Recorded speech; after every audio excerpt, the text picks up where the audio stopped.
Hey guys, तो आज की क्लास में हम ह्यूमन फिजियोलॉजी का एक नया टॉपिक एक्सक्रीटरी सिस्टम शुरू करने वाले, यानी कि उत्सर्जन तंत्र। तो अब हम शुरू करेंगे उत्सर्जन तंत्र।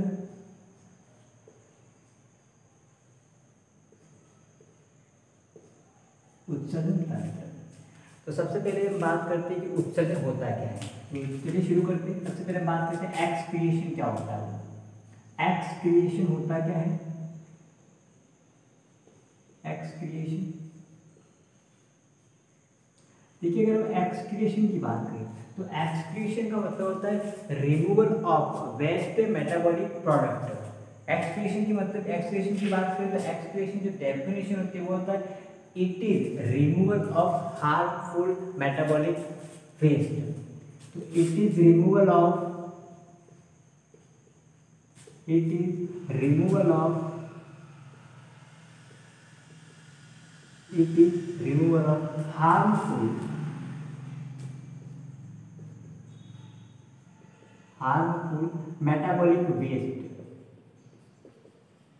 harmful metabolic waste, तो चलिए समझते ये होता है कि डेफिनेशन का मीन क्या है वो।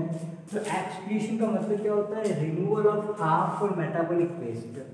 हार्मफुल का मतलब हानिकारक, जो हमारे शरीर के लिए सही नहीं हो उनको हम हार्मफुल बोलते हैं। बट मेटाबॉलिक वेस्ट क्या होता है उसको समझना। मेटाबॉलिक वेस्ट क्या होता है वो, तो हमारे शरीर में सेल के अंदर बहुत सारी रिएक्शंस होती है, केमिकल रिएक्शंस होती है। तो सपोज सेल जो है, हम बात करें मेटाबॉलिक वेस्ट क्या होता है, तो हमारे पास कोई सेल है, उस सेल्स में रिएक्शन होगी A+B, ये रिएक्शन और यहाँ प्रोडक्ट बना, सपोज C प्रोडक्ट बन रहा है, या फिर ऐसी कोई रिएक्शन हो रही है जिसमें C जो प्रोडक्ट है वो टूट रहा है, किसमें है? C+D में। तो ये केमिकल रिएक्शन, ये रासायनिक अभिक्रियाएं जो हमारे कोशिकाओं के अंदर हो रही है उनको बोलते हैं मेटाबॉलिक रिएक्शन। उनको अपन क्या बोलते हैं? Metabolic reaction. तो इन रिएक्शन से जो प्रोडक्ट बनते हैं, ये प्रोडक्ट जो बने उनको बोलते हैं मेटाबॉलिक प्रोडक्ट। इनको अपन क्या बोलते हैं? Metabolic product. ये जो प्रोडक्ट बने वो होते हैं मेटाबॉलिक प्रोडक्ट। अब ये मेटाबॉलिक प्रोडक्ट में कुछ ऐसे होते हैं जो हमारे लिए यूजफुल होते हैं, जो हमारे शरीर के लिए यूजफुल होते हैं, और कुछ ऐसे होते हैं जो यूजफुल नहीं होते। तो मेटाबॉलिक प्रोडक्ट का मतलब क्या होगा? हमारे शरीर में होने वाली जो मेटाबॉलिक रिएक्शंस हैं, उन रिएक्शन के बाद वो रिएक्शन जब होती है तो उनसे जो प्रोडक्ट बनते हैं उनको हम बोलते हैं मेटाबॉलिक प्रोडक्ट, जो कि यूजफुल भी हो सकते हैं और हार्मफुल। सपोज ये यूजफुल है, और C और D दोनों हार्मफुल है, ये दोनों कैसे? हार्मफुल है। तो ये हार्मफुल भी हो सकते हैं, यूजफुल भी हो सकते हैं। तो यूजफुल को तो बॉडी क्या करेगी? यूज कर लेगी, लेकिन जो हार्मफुल प्रोडक्ट है उनको बॉडी से क्या किया जाना जरूरी है? रिमूव किया जाना जरूरी है, बॉडी से उनको हटाना जरूरी है। तो वो जिसके द्वारा हटाया जाता है उसको बोलते हैं एक्सक्रिएशन, उत्सर्जन। तो excretion it term refer to removal of harmful metabolic waste. हमारे बॉडी के अंदर जो मेटाबॉलिक रिएक्शन हो रही है, उस मेटाबॉलिक रिएक्शन में जो प्रोडक्ट बन रहे हैं वो जो यूजफुल होंगे उनको बॉडी यूज कर लेगी, और जो हार्मफुल है उनको बॉडी क्या करती है? रिमूव करती है।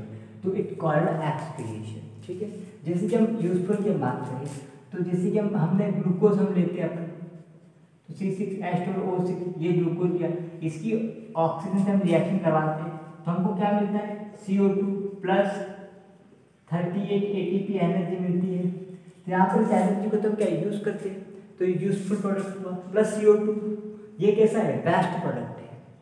बट ये प्रोडक्ट किससे आया है? मेटाबॉलिक रिएक्शन से आया है, इसलिए इस प्रोडक्ट को हम क्या बोलेंगे? Metabolic product. Metabolic waste product है एक्चुअली में देखा जाए तो। ये कैसा है?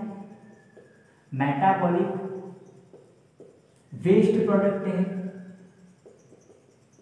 तो इस मेटाबॉलिक वेस्ट प्रोडक्ट को क्या है? बॉडी से निकालना जरूरी है। तो उस मेटाबॉलिक वेस्ट प्रोडक्ट को बॉडी से रिमूव करना, क्योंकि वो हमारे लिए कैसा है? हार्मफुल है, हानिकारक है। तो उस हानिकारक मेटाबॉलिक वेस्ट को बॉडी से रिमूव करना इट कॉल्ड एक्सक्रिएशन। क्लियर यहाँ पर? तो यहाँ पर हम बात करेंगे कौन कौन से मेटाबॉलिक वेस्ट है वो। तो अब हम बात करते हैं मेन मेटाबॉलिक वेस्ट की। तो नेक्स्ट हम बात करते हैं main metabolic waste. Main metabolic waste कौन कौन से मेटाबॉलिक वेस्ट होते हैं जो कि मेन होते हैं, उनके बारे में अपन चर्चा करते हैं।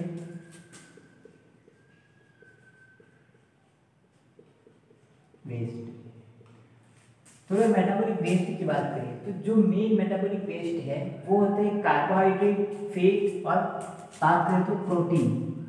कार्बोहाइड्रेट, फेट और प्रोटीन उनसे बनने वाले वेस्ट है। तो कार्बोहाइड्रेट है एक, तो हमारा जो फूड का कंपोनेंट है वो कार्बोहाइड्रेट,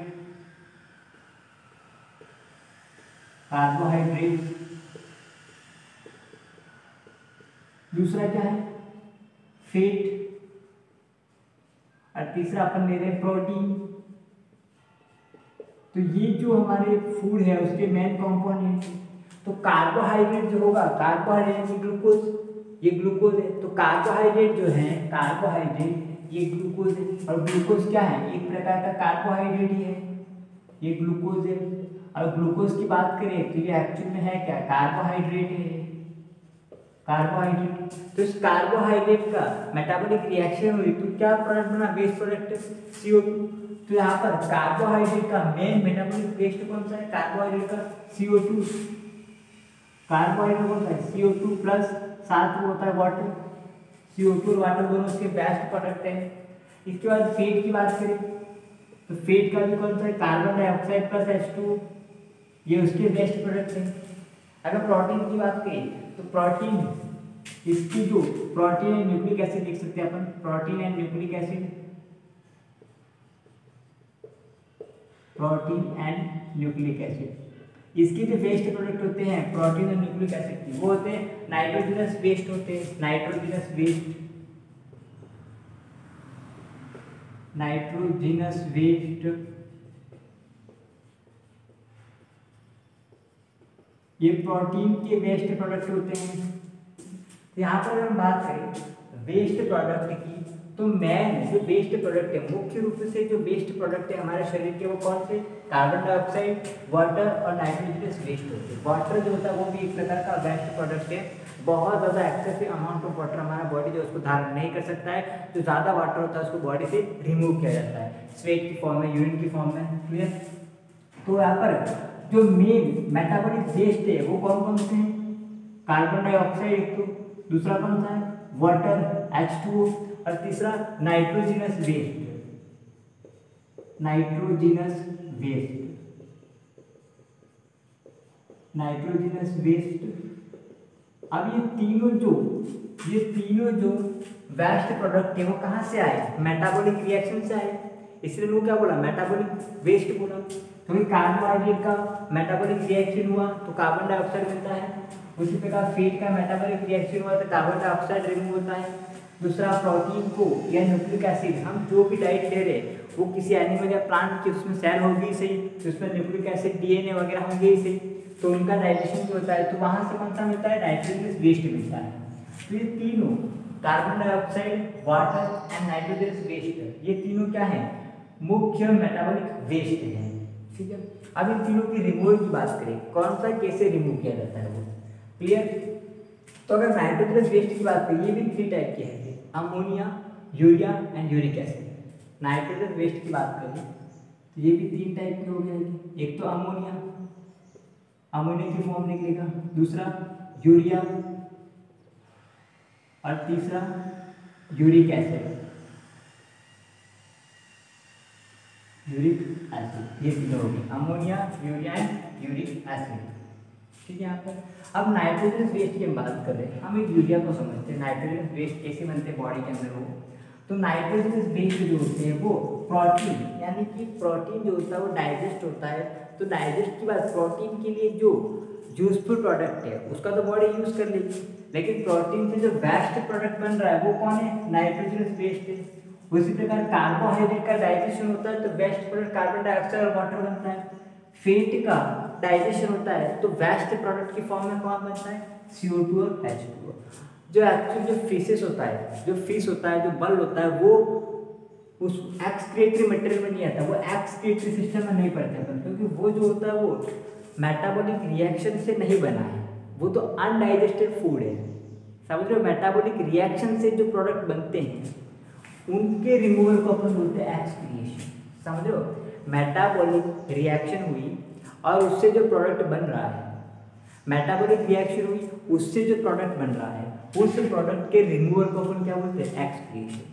जबकि जो फीसेस है, जो मल होता है, वो तो अनडाइजेस्टेड फूड होता है, उससे मेटाबॉलिक रिएक्शन नहीं हो रही है। समझ लो, तो कार्बोहाइड्रेट का मेटाबॉलिक रिएक्शन हुआ तो हार्मफुल प्रोडक्ट कौन सा बना, कार्बन डाइऑक्साइड। फेट का मेटाबॉलिक रिएक्शन हुआ, हार्मफुल प्रोडक्ट CO2 बना। उसी प्रकार प्रोटीन का मेटाबॉलिक रिएक्शन हुई तो हार्मफुल प्रोडक्ट क्या बनी, नाइट्रोजन वेस्ट बनी, जो कि 3 फॉर्म में होते हैं, अमोनिया, यूरिया, यूरिक एसिड। हम इन तीनों का फॉर्मेशन करते हैं, लेकिन मेन हमारी बॉडी से कौन सा रिमूव होता है, यूरिया रिमूव होता है। इसीलिए हम यूरियोटेलिक है, जो मेनली अमोनिया को रिलीज करेंगे वो अमोनोटेलिक होंगे, जो यूरिक एसिड को रिलीज करेंगे वो यूरिकोटेलिक होंगे तीनों। लेकिन मेन मुख्य रूप से हम किसका उत्सर्जन करते हैं, यूरिया का उत्सर्जन करते हैं, इसीलिए हम यूरियोटेलिक होते हैं। जो मुख्य रूप से अमोनिया का उत्सर्जन करते हैं वो अमोनोटेलिक, और जो मुख्य रूप से यूरिक एसिड का उत्सर्जन करेंगे वो यूरिकोटेलिक। क्लियर, यूरिक एसिड का उत्सर्जन हम में भी होता है, हमने पढ़ा था गाउटी आर्थराइटिस। यूरिक एसिड होता है वो जॉइंट्स में जमा होने लगता है, जिससे गाउटी आर्थराइटिस होता है, जिसको हमने पढ़ा था स्केलेटल सिस्टम में। क्लियर, तो यहाँ पर बात करते हैं प्रोटीन।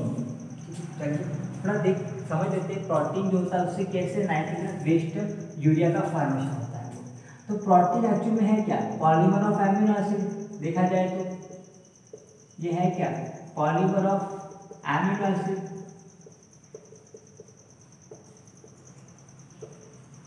जो एमिनो अम्ल है उसका बहुलक है पॉलीमर। समझ लो ना, पॉलीमर का मतलब क्या होता है, जो एकलक इकाइयाँ होती है, जो मोनोमर यूनिट्स होती है, उनके बार बार रिपीट होने से जो संरचना बनती है उसको पॉलीमर बोलते हैं। जैसे कि ये पहला एमिनो एसिड, ये दूसरा एमिनो एसिड, तीसरा एमिनो एसिड, ये 3 एमिनो एसिड, ऐसे बहुत सारे एमिनो एसिड जब कंबाइन हो जाते हैं तो जो स्ट्रक्चर बनेगी उसको आप क्या बोलते हैं, प्रोटीन, पॉलीमर। तो ये किसका पॉलीमर है, एमिनो एसिड का पॉलीमर है। अब एमिनो एसिड की स्ट्रक्चर की बात करें तो एमिनो एसिड जो होता है उसकी स्ट्रक्चर की बात कर लेते चलिए। उसमें एक एमिन ग्रुप होता है, ठीक है, यहाँ पर एल्किल ग्रुप होता है, ये H, और ये कार्बोक्सिलिक ग्रुप होता है। ये स्ट्रक्चर होती है एमिनो एसिड, एक कार्बोक्सिलिक ग्रुप, एक एमिन ग्रुप होता है, और ये। तो जब ये एमिनो प्रोटीन का डाइजेशन हुआ, ये एमिनो एसिड टूट गया। अब ये एमिनो एसिड कहाँ पर जाता है, लीवर में जाता है। ये एमिनो एसिड कहाँ पर जाएगा, लीवर में। अब समझ यहाँ से आगे का प्रोसेस क्या होगा, वो जब ये एमिनो एसिड कहाँ पे जाएगा, लीवर पे जाएगा। तो लीवर में जाने के बाद ये जो एमिनो एसिड होता है, जैसे कि NH2 स्ट्रक्चर इसकी बना देते हैं, तो यूरिया में जाने के बाद यहाँ पर तो यूरिया में जाने के बाद क्या होगा कि ये जो यहाँ से जो NH2 ग्रुप है वो अलग हो जाएगा, और ये वाला जो ग्रुप है वो भी अलग हो जाएगा। ये वाला ग्रुप भी अलग हो गया यूरिया में जाने के बाद।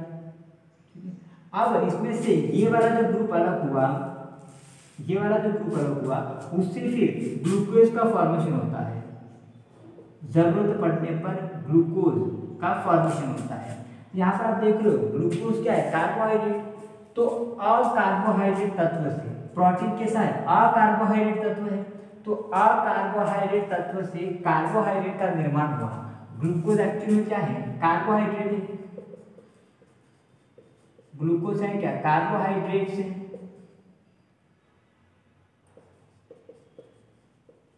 कार्बोहाइड्रेट ग्लूकोज जो है, तो ये जो है वो अकार्बोहाइड्रेट तत्व है। ये तो कैसा है, अकार्बोहाइड्रेट तत्व है। तो आप देख रहे हो अकार्बोहाइड्रेट तत्व से किसका निर्माण हो रहा है, कार्बोहाइड्रेट का निर्माण हो रहा है। और इस क्रिया को हम क्या बोलते हैं, ग्लूकोनियोजेनेसिस। ये जो प्रोसेस है उसको हम बोलते हैं ग्लूकोनियोजेनेसिस। यानी कि जरूरत पड़ने पर लीवर जो होता है, जब शरीर में ग्लूकोज का स्तर कम हो जाता है तो इस लीवर जो होता है वो लीवर के अंदर जो अकार्बोहाइड्रेट तत्व है उनसे भी कार्बोहाइड्रेट यानी कि ग्लूकोज बना सकता है। ग्लूकोज क्या है, कार्बोहाइड्रेट है। तो ग्लूकोनियोजेनेसिस, ग्लूकोज नया ग्लूकोज बनाना, पर किससे बनाना, अकार्बोहाइड्रेट तत्व से। एक और चीज यहाँ पर होती है ग्लाइकोजेनेसिस। ग्लूकोज का ग्लाइकोजन में चेंज होना, उसको हम बोलते हैं ग्लाइकोजेनेसिस। लीवर में क्या होता है, अगर जो एक्स्ट्रा ग्लूकोज हमने लिया है वो एक्स्ट्रा ग्लूकोज किस में चेंज होता है, ग्लाइकोजन में, ग्लाइकोजन में। फिर जरूरत पड़ने पर ये जो ग्लाइकोजन है वापस किस में कन्वर्ट होता है, ग्लूकोज में। तो इसको बोलते हैं ग्लाइकोजेनेसिस, ग्लाइकोजेनेसिस यानी कि ग्लाइकोजन का फॉर्मेशन।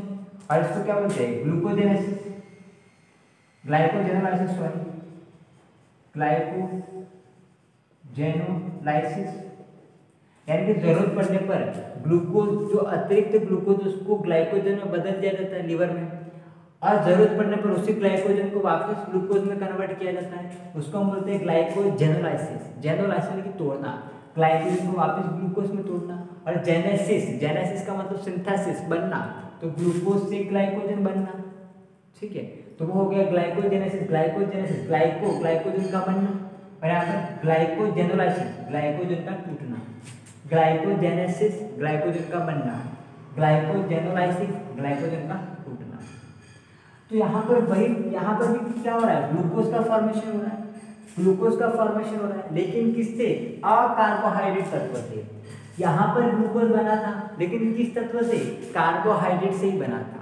ये ग्लाइकोजन किसका फॉर्म है, ग्लूकोज का ही तो फॉर्म है ना। तो यहाँ पर जो तो कार्बोहाइड्रेट से कार्बोहाइड्रेट बना था, लेकिन यहाँ पर क्या है, अकार्बोहाइड्रेट तत्व से कार्बोहाइड्रेट का बनना क्या कहलाता है, ग्लूकोनियोजेनेसिस, ग्लूकोनियोजेनेसिस, ग्लूकोज का नया बनना अकार्बोहाइड्रेट तत्व से। क्लियर हो गया। अब यहाँ पर ये जो NH2 है, ये जो बना वो है वेस्ट प्रोडक्ट है, वेस्ट प्रोडक्ट बन गया ये। अब इस वेस्ट प्रोडक्ट को एक साइकिल से गुजारा जाता है जिसको बोलते हैं यूरिया साइकिल।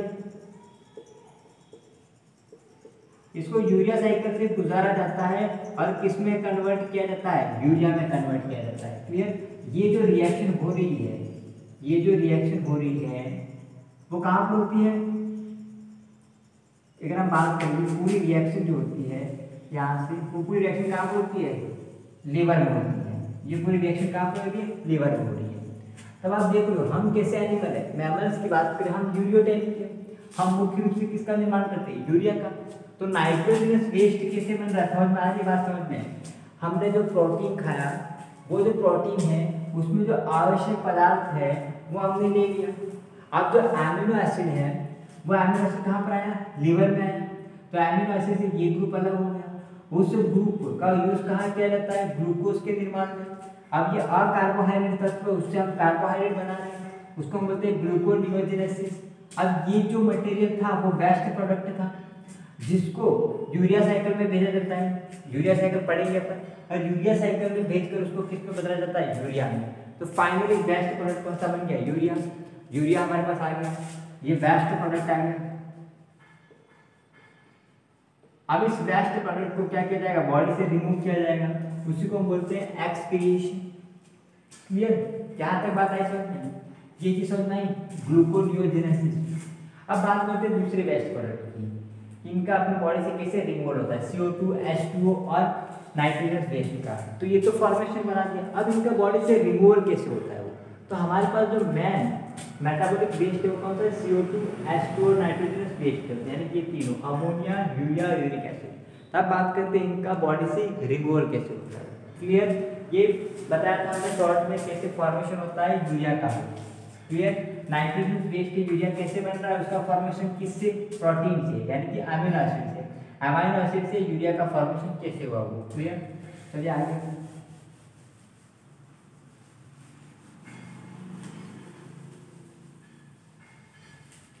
तो एक्सक्रीशन की बात करें, एक्सक्रीशन टर्म की बात करें तो उसका मतलब होता है removal of metabolic waste product. और मेटाबॉलिक वेस्ट प्रोडक्ट क्या होता है, जो मेटाबॉलिक रिएक्शन होती है उसमें कुछ यूजफुल प्रोडक्ट बनते हैं और कुछ हार्मफुल होते हैं। तो जो हार्मफुल प्रोडक्ट रिमूव होते हैं, जो हार्मफुल प्रोडक्ट बनते हैं, उनको अपन क्या बोलते हैं, मेटाबॉलिक वेस्ट। जो हमारे बॉडी के लिए कैसे हो, हार्मफुल हो, उनको हम बोलते हैं मेटाबॉलिक वेस्ट।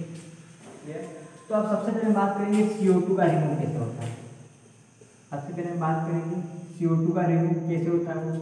तो कार्बन डाइऑक्साइड के रिंगों की बात करें तो हम कैसे निकालते हैं, एक्सहेल करके, है ना। हम श्वास को छोड़कर, जब श्वास छोड़ते हैं तो कार्बन डाइऑक्साइड की रिंग हो जाती है, तो एक्सहेल करके करते हैं। दूसरा, यूरिया के साथ इसको बाहर निकाल लेते हैं, यूरिया की फॉर्म में भी CO2 निकलता है।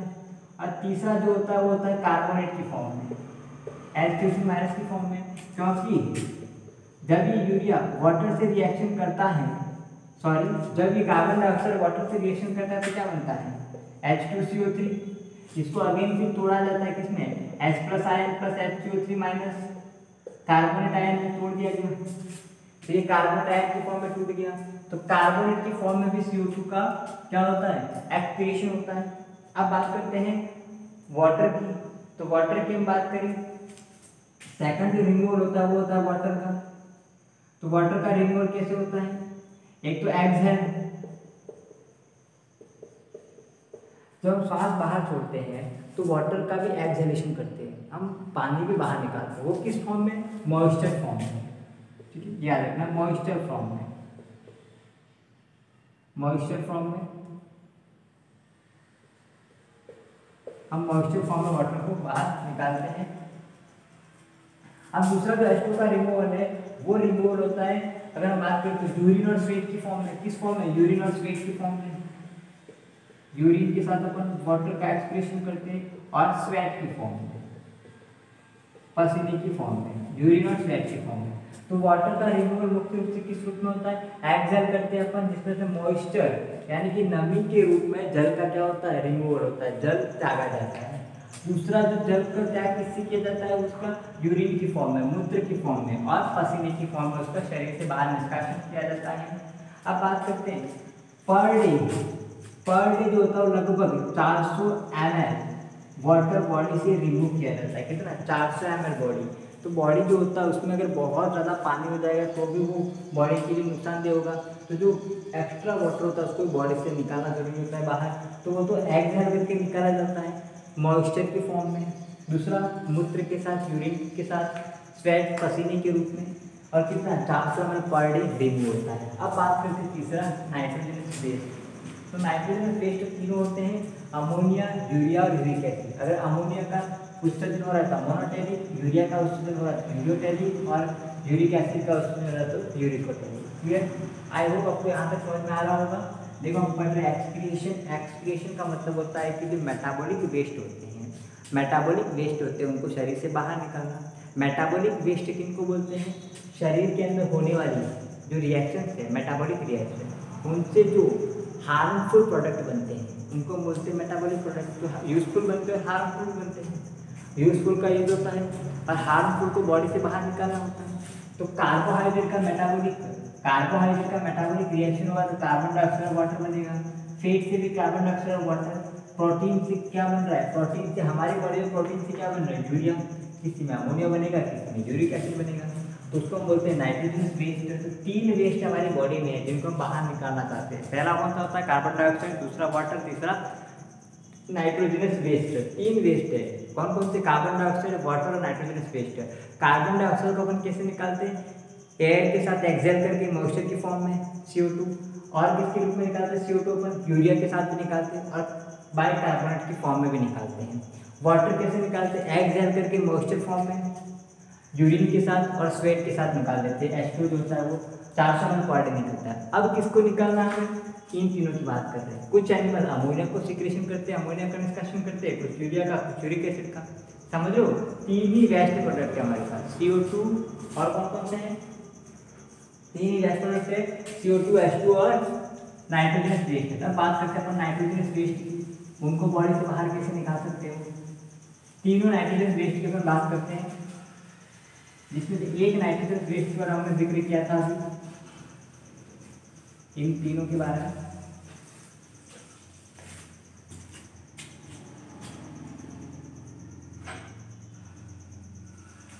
तो सबसे पहले बात करते हैं अमोनिया की। तीनों को अपन एक साथ से देख लेते हैं। सबसे पहला है अमोनिया, दूसरा जो है वो है यूरिया, और तीसरा जो है यहाँ पे देखिए यूरिया, और तीसरा जो हमारे पास है वो है यूरिक एसिड। Uric acid. तो कुछ एनिमल अमोनिया का सिक्रेशन करते हैं, कुछ एक्सक्रीशन करते हैं, कुछ यूरिया का एक्सक्रीशन करते हैं, कुछ यूरिक एसिड का एक्सक्रीशन करते हैं। तो जो एनिमल अमोनिया का एक्सक्रीशन करते हैं, अमोनिया का उत्सर्जन करते हैं, उनको बोलते हैं अमोनोटैलिक। उनको अपन क्या बोलेंगे? अमोनोटैलिक। जो यूरिया का उत्सर्जन करते हैं उनको बोलते हैं यूरियोटैलिक।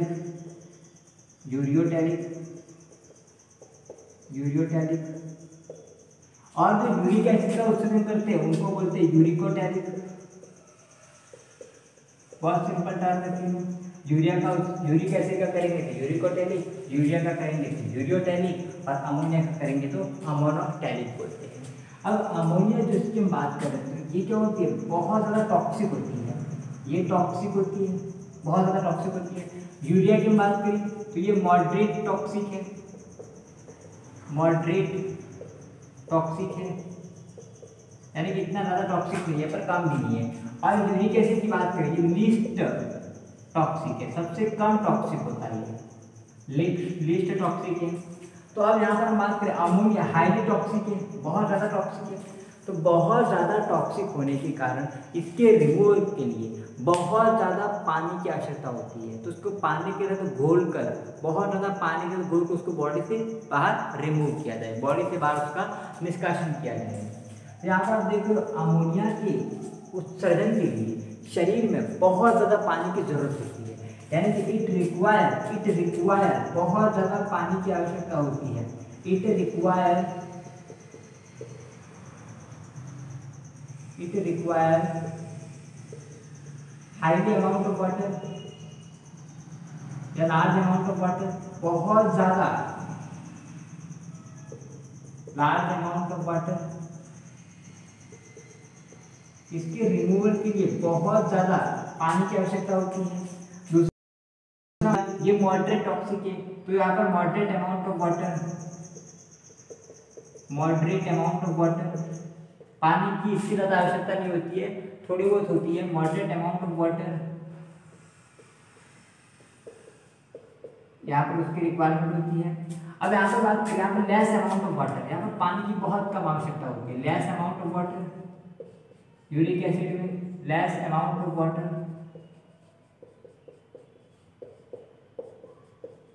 ठीक है। तो पहला कौन सा है? अमोनिया का जो उत्सर्जन करते हैं उसको बोलते हैं अमोनोटैलिक बोलते हैं अपन। दूसरा कौन होता है? यूरियोटैलिक, यूरिया का उत्सर्जन करते हैं। तीसरा होता है यूरिकोटैलिक, जो कि यूरिक एसिड का फॉर्मेशन करते हैं।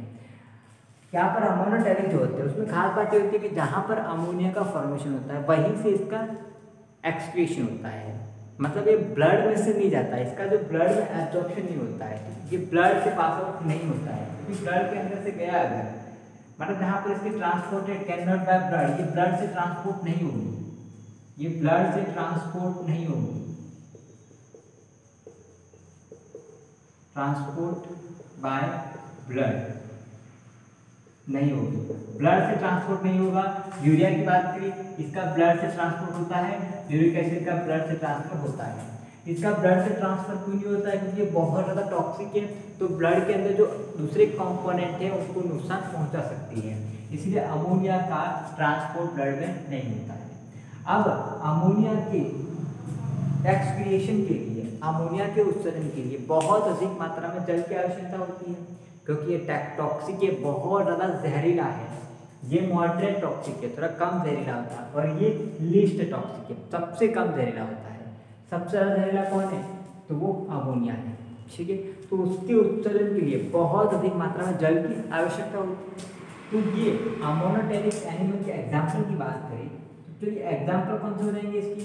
वो एनिमल जो पानी में रहते हैं, क्लियर। तो यहाँ पर कौन सा देंगे? अगर इसके एग्जाम्पल की बात करेंगे तो सारे invertebrate except insect, all invertebrate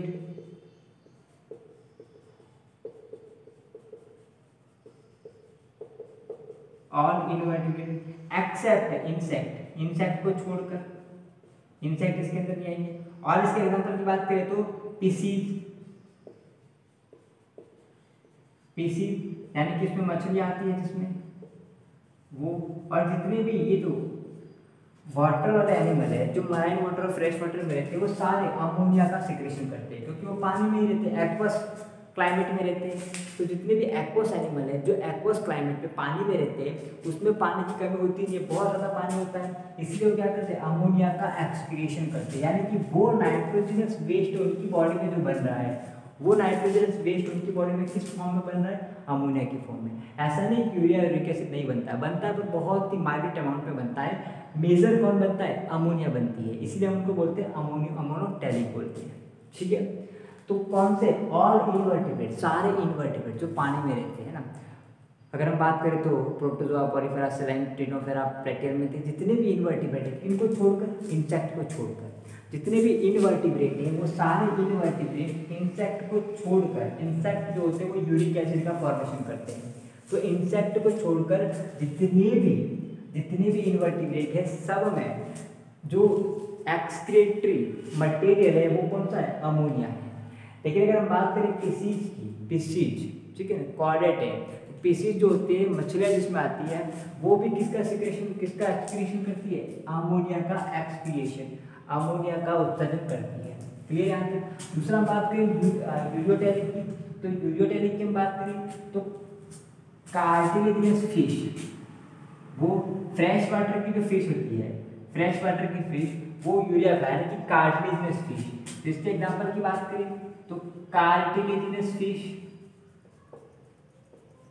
cartilaginous fish,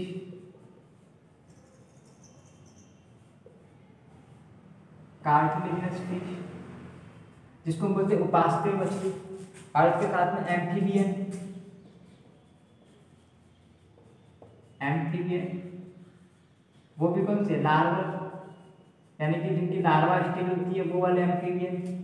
तो कार्टिलेजिनस फिश और एम्फीबियन, ठीक है। और साथ में कुछ मैमल्स होते हैं वो भी यूरियोटैलिक मैमल्स, बात कर सकते हैं बिल्कुल अपने मैमल, स्तनधारी मैमल जो होते हैं वो भी यूरियोटैलिक होते हैं।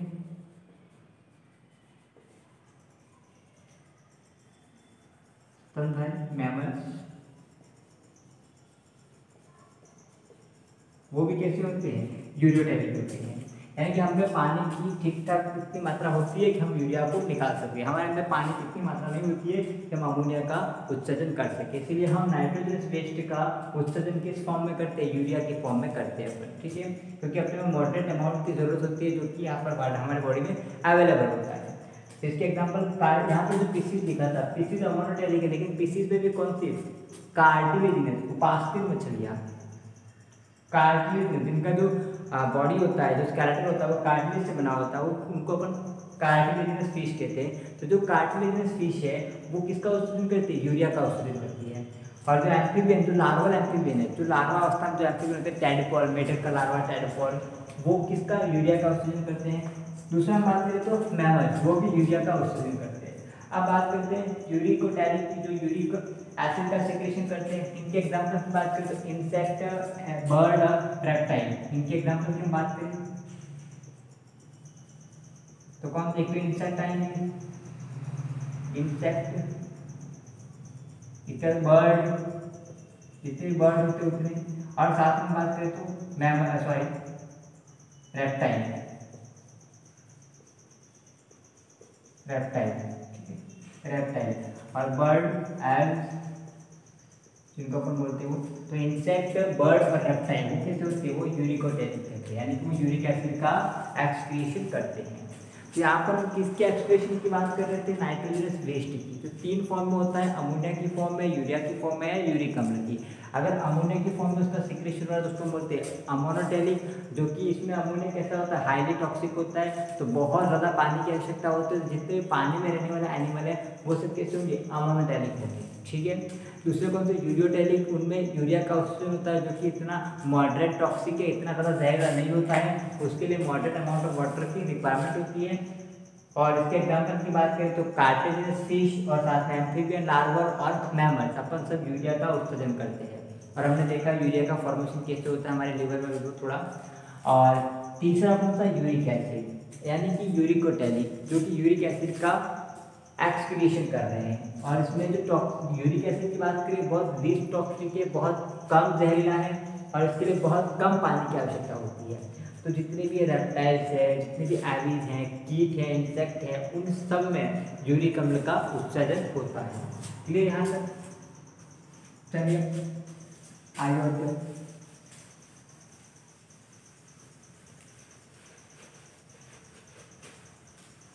तो हम एक्सक्रीशन की बात करें तो एक्सक्रीशन का मतलब क्या हो गया? Removal of harmful metabolic waste है। जो मेटाबॉलिक वेस्ट है उनको बॉडी से रिमूव करना।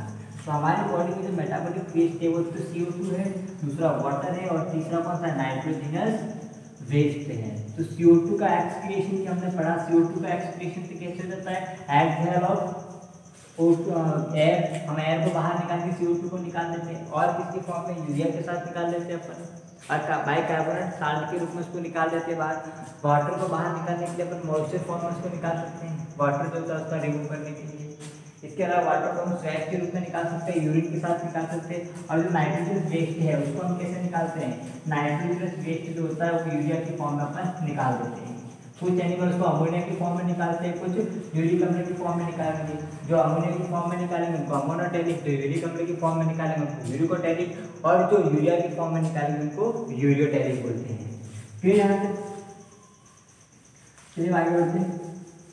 अब बात करते हैं ह्यूमन के एक्सक्रीटरी सिस्टम की, और साथ में बात करेंगे कंपैरेटिव स्टडी। जितने भी एनिमल हैं उन सारे एनिमल में एक्सक्रीटरी ऑर्गन कौन कौन से होते हैं।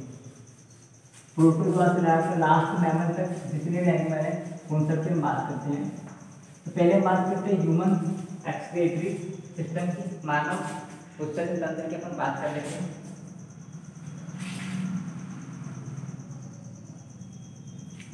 तो अगर हम मनुष्य की बात करें तो मनुष्य के एक्सक्रीटरी सिस्टम की बात करें तो मनुष्य में क्या होते हैं? मुख्य जो चीफ एक्सक्रीटरी ऑर्गन होता है वो कौन सा होता है? किडनी होती है। इसके अलावा स्किन भी होती है और भी ऑर्गन होते हैं, लेकिन जो मेन ऑर्गन है, जो चीफ ऑर्गन है वो कौन सा है? यहाँ पर हम बात करें तो किडनी है। तो मनुष्य में जो चीफ एक्सक्रीटरी ऑर्गन है वो किडनी है। इसके अलावा वो स्किन से भी करता है, लंग्स से भी करता है। स्किन, लंग्स और लीवर, ये तीनों भी एक्सक्रीटरी ऑर्गन है मनुष्य में, लेकिन वो कैसे हैं? सहायक उत्सर्जी अंग है। मुख्य उत्सर्जी अंग कौन सा है? किडनी होता है। तो चलिए यहाँ पर देखिए एक बार,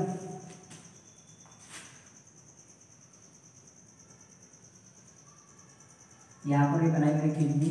राइट किडनी जो होती है वो थोड़ी नीचे होती है लीवर की वजह से, और लेफ्ट किडनी थोड़ी ऊपर होती है। थोड़ा स्लाइटली डिफरेंस है दोनों के बीच में। ये किडनी होती है। अब इस किडनी में अगर हम बात करें तो इस किडनी के ऊपर यहाँ पर क्या होता है? लीवर होता है। यहाँ पर हम बना दें लीवर, यहाँ पर बना देते हैं लीवर, इसके ऊपर लीवर होता है। अब इस किडनी में, इस लीवर में जो यूरिया बना है, क्योंकि यूरिया का फॉर्मेशन कहाँ होता है? इसमें हो रहा था, हमने देखा था। इसको थोड़ा और अगर इलाज करके अगर इसमें फॉर्मेशन देखे अपन तो फॉर्मेशन कैसा हुआ था? अगर हम बात करें तो ये NH2 था, सिंगल बॉन्ड H, और यहाँ पर कार्बोक्सिलिक ग्रुप था, और यहाँ पर क्या था? R था। और फिर इससे किसका फॉर्मेशन हुआ था? ये अलग हो गया था, और इससे फिर यूरिया का फॉर्मेशन हुआ था। तो लीवर में यूरिया का फॉर्मेशन हो रहा था, इससे फॉर्मेशन हुआ यूरिया का। ये जो था वो कन्वर्ट हो गया था किसमें? यूरिया में कन्वर्ट हुआ था। इधर हम बात करते लीवर की,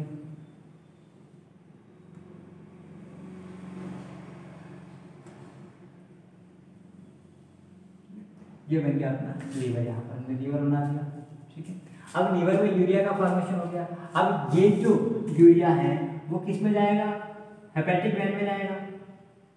यहाँ पर कौन सी होती है? लीवर से रिलेटेड जो वेन होती है वो हेपेटिक वेन होती है। अब वो हेपेटिक वेन से जो है, हेपेटिक वेन के बाद वो कहाँ पे जाएगा?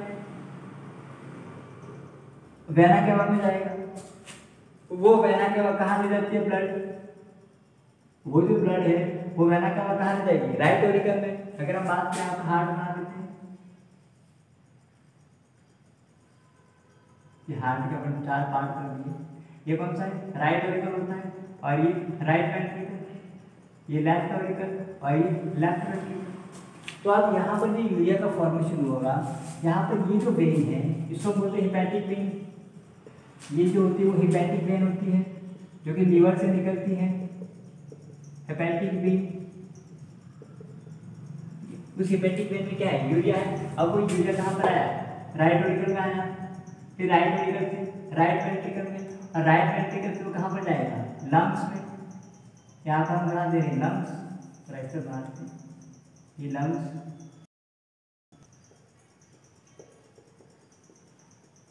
अब वो कहाँ पर आया, लंग्स में आया, लंग्स में प्योरिफिकेशन हुआ, लंग्स के बाद वो कहाँ पर जाएगा, लेफ्ट ऑरिकल में। वो जो ब्लड जाएगा वो कहाँ जाएगा, लेफ्ट ऑरिकल में।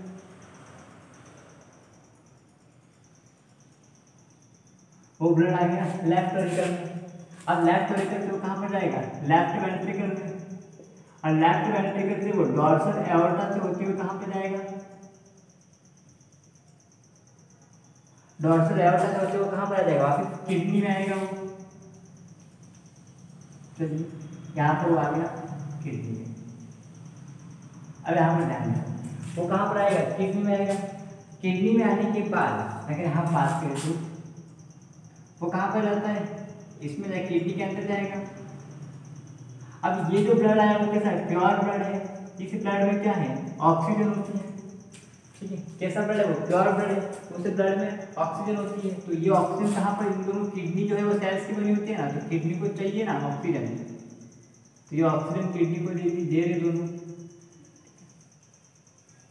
तो ये जो है वो कौन सी रीनल आर्टरी है, रीनल आर्टरी है, किडनी को ऑक्सीजन दे रही है, रीनल आर्टरी। अब इसके बदले में किडनी जो है वो, किडनी जो वेस्ट प्रोडक्ट है उसके अंदर है, कौन सा है वो, CO2 है उसके अंदर, और साथ में यूरिया की हम बात कर रहे हैं तो यूरिया भी है उसके अंदर और CO2 भी है। तो पहला काम तो क्या है, इसके अंदर जो सेल्स है किडनी के अंदर उनको उसने O2 दे दी। इस सेल्स के अंदर इसने क्या दे दिया, O2 दे दिया सेल को। इसने सेल को क्या दे दिया, O2 दे दिया। बदले में सेल के पास क्या लेना है, CO2 लेना है, और साथ में उसमें यूरिया भी लेना है। इसके अंदर यूरिया का फॉर्मेशन यहाँ पे हुआ था, तो अब यूरिया यहाँ पर फिल्टर हो गया। ये जो ब्लड आ रहा था उस ब्लड में यूरिया भी था ना, O2 प्लस यूरिया। तो अब वो यूरिया कहाँ पर आ गया, यूरिया फिल्टर हो गया, ब्लड का यहाँ पर फिल्ट्रेशन हो गया, तो यहाँ पर क्या आ गया, प्लस यूरिया। O2 इसको दे दिया, प्लस यूरिया भी दे दिया इसको, तो साथ में CO2 है, प्लस इसके अंदर क्या हो गया, CO2 तो दिया ही, साथ में यूरिया भी है, फिल्टर हो गया। तो O2 और साथ में यूरिया। अब उसके अंदर हम बात करें तो सबसे यहाँ से जो अब वेन निकलेगी उस वेन में क्या होगा, CO2 होगा, बदले में इसकी CO2 वेन में चली जाएगी। यहाँ पर पास CO2 भी है ना, तो इससे वेन निकलेगी। तो ये वेन निकाल लेते हैं, ये वेन निकली, यहाँ पर भी निकलेगी इससे।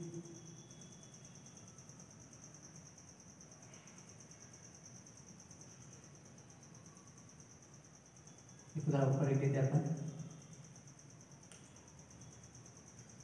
Plus urea.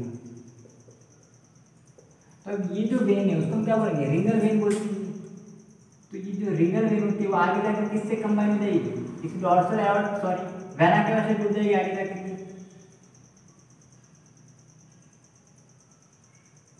ये किससे जुड़ रही है, वेना केवा से। तो ये जो है इसको आप क्या बोलेंगे, रीनल वेन। ये हुआ अपना रीनल वेन, ये रीनल वेन। अब इस रीनल वेन में, ये भी रीनल वेन, इस रीनल वेन में क्या होगा, CO2 होगा। रीनल वेन में क्या होगा, CO2 होगा, क्योंकि इसके बदले में यहाँ पर जो CO2 जो था वो इस वेन को दे दिया। यहाँ पर जो CO2 था वो किसको दे दिया, इस रीनल वेन को दे दिया, और इसके अंदर O2 था वो उसने दे दिया, और साथ में यूरिया था वो कहाँ पर आ गया। अब ये यूरिया कहाँ पर है, किडनी में स्टोर हो चुका है। यूरिया कहाँ पर है, किडनी में स्टोर हो चुका है, ठीक है। अब ब्लड है रीनल वेन, वो अगेन कहाँ जाएगा, वेना केवा में, वेना केवा से फिर राइट ऑरिकल में। इस प्रकार से यहाँ पर जो ब्लड आया राइट ऑरिकल और लेफ्ट जो हार्ट में जो ब्लड आया उसमें यूरिया है, लेकिन वो इतना अमाउंट में नहीं होता है कि उसको नुकसान पहुंचा सके। लंग्स में जब ब्लड गया था उसमें भी यूरिया था, यहाँ पर यूरिया का फिल्ट्रेशन किडनी में हुआ है, ठीक है। किडनी से यूरिया सेपरेट हो गया। अब यूरिया कहाँ पर है, किडनी में है, तो किडनी से हम लोग को पता है क्या निकलती है, यूरेटर निकलती है। एक जोड़ी किडनी से क्या निकलती है, यूरेटर निकलती है। ये दोनों यूरेटर कहाँ खुलती है, ब्लैडर में खुलती है। यहाँ पर ये हो गया ब्लैडर, जहाँ पर यूरिन का क्या होगा, कलेक्शन होगा, और नीचे की तरफ यहाँ पर क्या होता है, यूरिथ्रा, इसको बोलते हैं यूरिनरी ब्लैडर, यूरिनरी ब्लैडर। ये यूरिनरी ब्लैडर हो गया। ये जो तुम बोलते हैं यूरेटर, और ये जो ऑर्गन है उसको हम बोलते हैं यूरिथ्रा, और ये जो दो ऑर्गन आपको दिख रहे हैं ये क्या है, किडनी है। तो आप देखो इस पूरे को समझो। सबसे पहले तो यहाँ पर हमने देखा कि इस लिवर के अंदर किसका फॉर्मेशन हुआ, यूरिया का फॉर्मेशन हुआ। वो यूरिया किसमें, हेपेटिक वेन के जरिए कहाँ पर जा रहा है, हेपेटिक वन, और इसको बोलते हैं वेना केवा। ये क्या है, वेना केवा, जिसको हम सर्कुलेटरी सिस्टम में कवर करेंगे, वेना केवा में गया। अब ये जो हेपेटिक वेन है उसमें क्या होता है, सबसे ज्यादा यूरिया कहाँ पर होता है, तो वो हेपेटिक वेन होता है, क्योंकि यूरिया का फॉर्मेशन यहाँ पर लीवर में हुआ है ना, तो सबसे ज्यादा यूरिया किसमें होगा, इसी तरह यहाँ पर ही होगा। तो सबसे ज्यादा यूरिया कहाँ पर होता है, हेपेटिक वेन में। हाईएस्ट यूरिया, सबसे ज्यादा यूरिया कहाँ पर होता है, हेपेटिक वेन में होता है। अब यहाँ पर कहाँ पर गया, वो हार्ट में गया, फिर लंग्स में गया, वहाँ पर प्योरिफिकेशन हुआ और वो ब्लड प्योर हो गया। पर इसमें क्या है, O2 भी है प्लस यूरिया भी है। यूरिया का तो सेपरेशन हुआ ही नहीं, यूरिया अलग हुआ ही नहीं अभी तक। अभी तो इसमें जो O2 था वो CO2 था वो अलग हो गया, अब प्योरिफिकेशन हो गया। अब इस ब्लड में O2 भी है, यूरिया भी है। अब ये ब्लड कहाँ पर आया, किडनी में आ रहा है। तो किडनी में ये ब्लड रीनल आर्टरी ला रही है, तो रीनल आर्टरी जो था वो किडनी को O2 दे देगा। देखिए किडनी को उसने O2 दिया, उसकी कोशिकाओं को ऑक्सीजन की जरूरत है ना, तो उसको ऑक्सीजन दिया। साथ में यहाँ पर यूरिया का भी फिल्ट्रेशन हो गया, यूरिया भी आ गया किडनी में। नेफ्रॉन जो होते हैं वो ये काम करते हैं, पढ़ेंगे अपन। तो यहाँ पर यूरिया भी अलग हो गया। अब इसके बदले में जो CO2 बनी थी सेल के अंदर वो उसको दे दी, रीनल वेन को दे दी। अगेन यहाँ पर तो रीनल वेन जो है, यहाँ पर रीनल वेन में यहाँ पर दूसरा पॉइंट, इसमें यूरिया सबसे कम होगा, यूरिया सबसे कम, क्योंकि यहाँ पर क्या हुआ, यूरिया का तो फिल्ट्रेशन हो गया ना, यूरिया तो अलग हो गया। अब यहाँ पर किडनी के अंदर क्या है, किडनी के अंदर CO2 भी और यूरिया भी है, तो CO2 तो वापस ब्लड के अंदर चली जाएगी, लेकिन यूरिया जो है उसका कलेक्शन होगा। यूरिया कहाँ पर कलेक्ट होता है, यूरिया जो होता है उसको फिर यूरिन में कन्वर्ट किया जाता है, मूत्र में, और मूत्र का यूरिन ब्लड में कलेक्शन होता है यूरिथ्रा। तो यहाँ पर अगर हम बात करें मानव उत्सर्जन को, ह्यूमन एक्सक्रीटरी सिस्टम के ऑर्गन कौन से, एक तो किडनी, ये वेसल्स वगैरह ये तो सर्कुलेटरी सिस्टम के पार्ट है, ब्लड वेसल्स, हार्ट वगैरह। तो जो मानव उत्सर्जन तंत्र है उसके अंग कौन से, किडनी, दोनों यूरेटर, ब्लैडर और यूरिथ्रा। कौन से आगे, किडनी, दोनों यूरेटर और ब्लैडर और यूरिथ्रा, दोनों किडनी, यूरेटर, यूरिनरी ब्लैडर और यूरिथ्रा, वो होते हैं मानव के उत्सर्जी अंग होते हैं, उत्सर्जन तंत्र के अंग होते हैं, सॉरी। और मुख्य रूप से उत्सर्जन अंग कौन सा है, किडनी है, मुख्य उत्सर्जन अंग किडनी है। सहायक उत्सर्जन अंग भी होते हैं। तो अगर उत्सर्जन अंग की बात करें, एक्सक्रीटरी ऑर्गन, एक्सक्रीटरी ऑर्गन की, तो एक्सक्रीटरी ऑर्गन को हम दो कैटेगरी में डिवाइड कर सकते हैं। एक होते चीफ, मुख्य, एक तो चीफ एक्सक्रीटरी ऑर्गन, और दूसरे होते एसेसरी एक्सक्रीटरी ऑर्गन। उसमें तो चीफ एक्सक्रीटरी ऑर्गन है वो कौन से, किडनी है। हमारी बॉडी का चीफ एक्सक्रीटरी ऑर्गन क्या है, किडनी है, जो कि यूरिया को फिल्टर कर रहा है, यूरिया को एक्सक्रीट कर रहा है, क्योंकि अपन कैसे एनिमल है, यूरियोटेलिक एनिमल है, तो हमें क्या होगा, यूरिया का एक्सक्रिएशन होगा। एसेसरी की बात करें तो एसेसरी में क्या था, स्किन भी एसेसरी है, इसके बाद लंग वो भी एसेसरी है, और तीसरा आता है लीवर। ये तीनों जो होते हैं वो कैसे होते हैं, एसेसरी एक्सक्रीटरी ऑर्गन होते हैं हमारी बॉडी के, स्किन, लीवर एंड तीसरा कौन सा, यहाँ पर बात करें तो लंग्स की।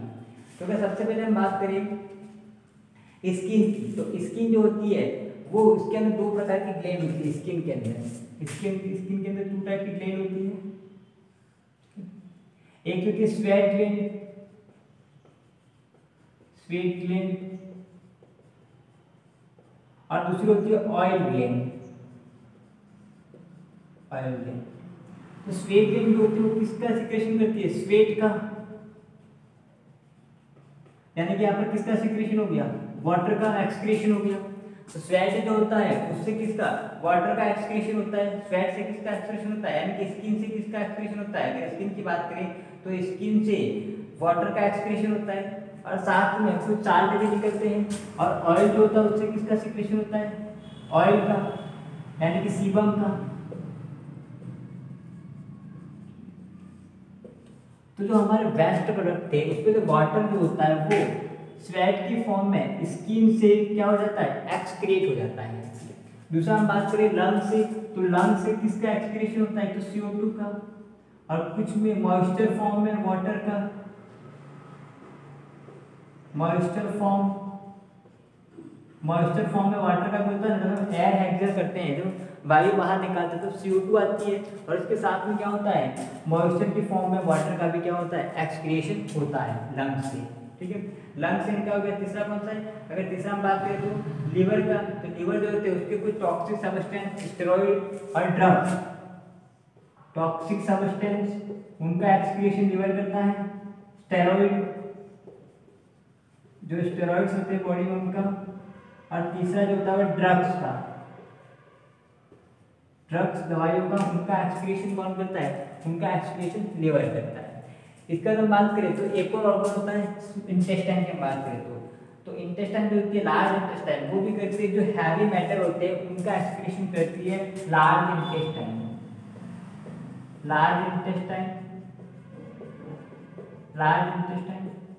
इनका एक्सक्रीशन, ये किसका एक्सक्रीशन करती है, हैवी मैटर का। जो हैवी मैटर होते हैं उनका एक्सक्रीशन लार्ज इंटेस्टाइन करती है।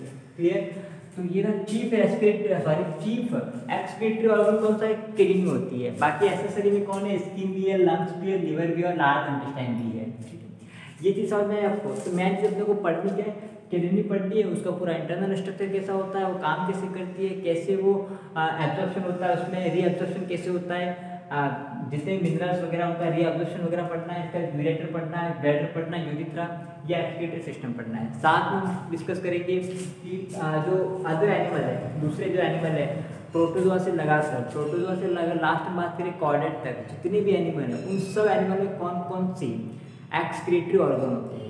जैसे कि हम ह्यूमन बॉडी की बात करें, ह्यूमन बॉडी का जो चीफ एक्सक्रीटरी ऑर्गन है वो कौन सा है, किडनी है। तो उसी पर अगर हम बात करेंगे जो दूसरे अदर एनिमल है उनका जो एक्सक्रीटरी ऑर्गन है वो कौन कौन से है, कंपैरेटिव स्टडी, जिसका जिक्र अपन नेक्स्ट क्लास में करेंगे। तो आज की क्लास में इतना ही। तो आज की क्लास में क्या क्या पढ़ा हमने, एक तो एक्सक्रीशन का मतलब क्या होता है, removal of waste metabolic product. जो वेस्ट मेटाबॉलिक प्रोडक्ट है उनको रिमूव करना बॉडी से। तो जो वेस्ट मेटाबॉलिक प्रोडक्ट होता है, कार्बोहाइड्रेट से कार्बन डाइऑक्साइड होता है, फैट से कार्बन डाइऑक्साइड और वाटर होता है। प्रोटीन की बात करें उससे नाइट्रोजनस वेस्ट बनता है। तो वाटर और कार्बन डाइऑक्साइड और नाइट्रोजनस वेस्ट, ये तीन मेजर एक्सक्रीटरी प्रोडक्ट है, वेस्ट प्रोडक्ट है, जिनको बॉडी से बाहर निकालना होता है। जिसमें से बात करें नाइट्रोजनस वेस्ट की, तो जो नाइट्रोजन वेस्ट होते हैं वो 3 टाइप के होते हैं। फिर से कौन कौन से, अमोनिया, यूरिया और यूरिक एसिड। जो अमोनिया का सिक्रेशन करते हैं उनको बोलते हैं अमोनोटेनिक। अमोनिया जो होता है वो हाईली टॉक्सिक होता है, उसके लिए बहुत ज़्यादा पानी की आवश्यकता होती है, इसलिए ऐसे एनिमल जो पानी में रहते हैं वो अमोनोटेनिक होते हैं। ठीक है, तो सारे इन्वर्टिब्रेट इंसेक्ट को छोड़कर, ठीक है, और कुछ स्पीसीज होती है वो। इसके बाद हम बात करें तो दूसरा कौन सा हो गया, जो कि किसका सिक्रेशन करेंगे, यूरिया का, उनको बोलेंगे यूरियोटेनिक। यूरियोटेनिक की उनकी बात करें तो मैमल्स आते हैं, वो यूरियोटेनिक होते हैं। साथ में कार्टिलेजिनस फिश यानी कि उपास्थि मछलियाँ। तीसरे होते हैं यूरिकोटेनिक, जो कि यूरिक अम्ल का सिक्रेशन करते हैं, उसका एक्सक्रीशन करते हैं। तो यूरिकोटेनिक कौन होते हैं, इंसेक्ट होते हैं, इंसेक्ट, बर्ड और कौन से, रेप्टाइल, वो होते हैं यूरिकोटेनिक। फिर हमने पढ़ा कि ह्यूमन में कैसे एक्सक्रीशन होता है, सिंपली ये। और एक्सक्रीटरी ऑर्गन ह्यूमन की बात करें तो चीफ एक्सक्रीटरी ऑर्गन किडनी है, और एक्सेसरी में स्किन है, लीवर है, लंग्स है और लार्ज इंटेस्टाइन। वो हो गए उसके एक्सेसरी एक्सक्रीटरी ऑर्गन, सहायक उत्सर्गी अंग। क्लियर यहाँ तक। अब नेक्स्ट क्लास में हम जिक्र करेंगे प्रोटोजोआ से लगाकर लास्ट मैमल्स तक जितने भी एनिमल हैं, उन सारे एनिमल्स में कौन कौन से एक्सक्रीटरी ऑर्गन होते हैं, उनका अपन कंपैरेटिव स्टडी करेंगे। Clear. Thank you so much for watching.